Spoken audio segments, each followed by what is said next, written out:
శంకర భగవత్పాదాచార్యుల వారు 3 సార్లు ఆమూలాగ్రము ఆసేతు సీతాచలము పర్యటించి వారు పరిపూర్ణంగా జనాలందరినీ ఉద్ధరించాలి, ఆధ్యాత్మిక మార్గంలో ప్రయాణించి ప్రతి ఒక్కళ్ళు ముముక్షువు కావాలి అనే తపనతో స్వీయ శరీరాన్ని కూడా లక్ష్య పెట్టకుండా నిరంతరము శృతులను, స్మృతులను, పురాణాలను, అనేకమైనటువంటి వాంగ్మయాన్ని మొత్తాన్ని జన సామాన్యానికి అందుబాటులో ఉండేటటువంటి కార్యక్రమాన్ని చేసి అందరి హృదయాలలో స్తోత్రాల రూపంలో ఎప్పుడూ అలా కూర్చొని సుప్రతిష్ఠితులై ఉన్నారు.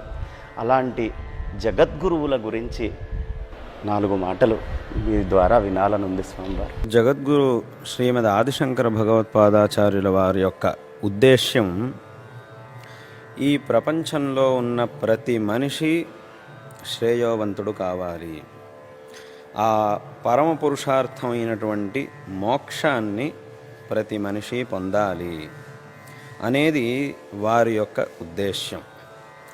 అయితే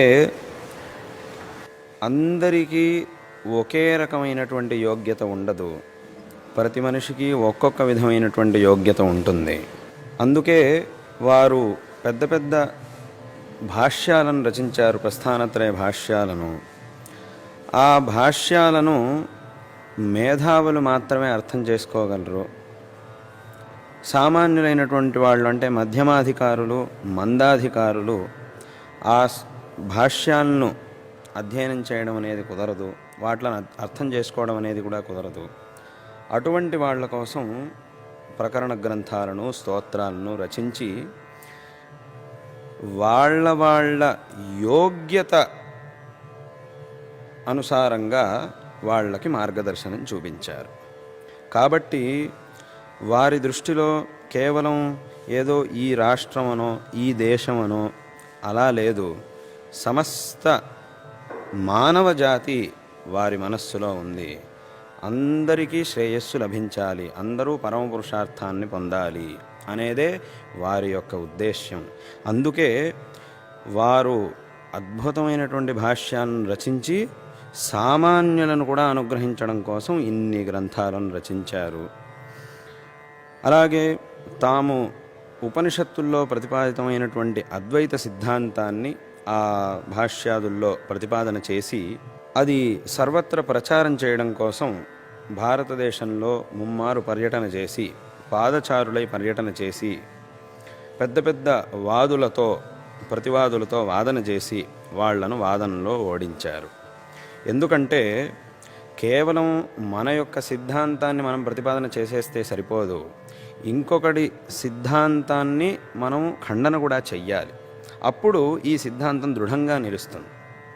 ఏదో వారు గనక ఏదో ఒక సిద్ధాంతాన్ని ప్రతిపాదన చేసేసి ఉండుంటే అప్పుడు ఏమయ్యేది, మిగతా వాళ్ళు ఆయన ఒక సిద్ధాంతం చెప్పారు, వీళ్ళు ఒక సిద్ధాంతం చెప్పారు అని అంటారు. ఇక్కడ కావాల్సింది అది కాదు, ఇదే సిద్ధాంతం, దీనికంటే ఇంకొక సిద్ధాంతం లేనే లేదు అనే విషయాన్ని చెప్పాలంటే ఏం చెయ్యాలి?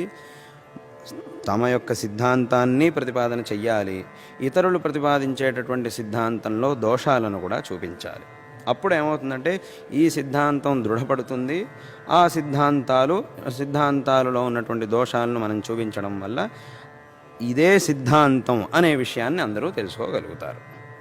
కాబట్టి అటువంటి ఆ సిద్ధాంతాన్ని ప్రతిపాదన చేయడం కోసం అంతమందితో వాదన చేశారు. అందుకే భాష్యంలోనే ఒకచోట శంకరాచార్యులు వారు చెబుతారు, మేము ఈ భాష్యాలను రచిస్తున్నది అంటే మా యొక్క ప్రవృత్తి ఎందుకోసం అంటే అద్వైత సిద్ధాంతాన్ని ప్రతిపాదన చేయడం కోసం, ఇంకొకళ్ళని ఖండించడం మా ఉద్దేశంలో లేదు. కానీ ఇంకొకళ్ళని ఎందుకోసం ఖండిస్తున్నామంటే ఇందుకోసం. ఇప్పుడు నేను చెప్పినటువంటి అది వారు చెప్పినటువంటి కారణాన్నే నేను చెప్పాను ఇప్పుడు. కాబట్టి ఇంకొకళ్ళని ఎందుకు ఖండిస్తున్నామంటే ఈ మతాన్ని, ఈ సిద్ధాంతాన్ని, అనాదిగా వచ్చినటువంటి ఈ సిద్ధాంతాన్ని దృఢంగా స్థాపన చేయడం కోసం. కాబట్టి ఆ ఉద్దేశంతో మేము ఇంకొకళ్ళని ఖండన చేస్తున్నాం అని చెప్పారు భాష్యంలో భగవత్పాదుల వారు. కాబట్టి అటువంటి సిద్ధాంతాన్ని ప్రతిపాదన చేయడం కోసం, ప్రచారం చేయడం కోసం అన్నిసార్లు భారతదేశంలో సంచరించి పెద్ద పెద్ద పండితులతో వాదన చేసి వాళ్ళందరినీ ఓడించి, వాళ్ళందరూ కూడా శంకరాచార్యుల వారి దగ్గరకు వచ్చి ఈ సిద్ధాంతమే పరమ సిద్ధాంతం అని వారు అందరూ శంకరాచార్యుల వారికి దాసులయ్యారు. ఈ రకంగా ఆ అద్వైత సిద్ధాంతాన్ని ప్రచారం చేశారు. ప్రతి మనిషి శ్రేయస్సుని పొందాలి అనేదే శంకర భగవత్పాదాచార్యుల వారి యొక్క ఉద్దేశ్యం. అలాగే ఈ వారు ప్రతిపాదించినటువంటి సిద్ధాంతం ఏదో వారు సృష్టించింది కాదు, అనాది కాలంగా వచ్చినటువంటి సిద్ధాంతాన్నే వారు ఆ గ్రంథాల్లో ప్రతిపాదన చేశారు. కాబట్టి ఇదేదో శంకరాచార్యుల వారితో ఒక మతం ఆరంభమైంది అనే మాటకి ఇక్కడ అవకాశం లేదు. అనాదిగా వచ్చినటువంటి మతాన్నే, ఒక సిద్ధాంతాన్నే వారు ప్రతిపాదన చేశారు. కాబట్టి అటువంటి గొప్ప వ్యక్తిత్వం, అంత గొప్ప వ్యక్తిత్వం వేరే ఎక్కడ మనం చూడడం అనేది అసాధ్యం. అది శంకర భగవత్పాదాచార్యుల వారిలోనే మనం చూడగలం. అందుకే వారిని మనం జగద్గురువులు అని అంటాం. అదే రకంగా వారు 32 ఏళ్ళు మాత్రమే ఉన్నారు వారి యొక్క జీవితకాలం. ఎందుకంటే వారు 32 ఏళ్ల కాలం ఉన్నారు, చేయవలసినటువంటివన్నిటినీ చేసేశారు. తర్వాత ఈ సశరీరంతో కైలాసానికి వెళ్ళిపోయారు. వారికి నేను ఇంత జనాలకి ఇంత ఉపకారం చేశాను, వీళ్ళు మళ్ళీ నాకేమైనా చేస్తున్నారా అనే భావన ఏమీ ఉండలేదు. అలా ఉంటే కనుక కొన్ని రోజులు చూద్దాం, నేను వీళ్ళకి ఇంత చేశాను, మరి వీళ్ళు నాకేమన్నా చేస్తున్నారా అనే ఉద్దేశం వారికి లేదు.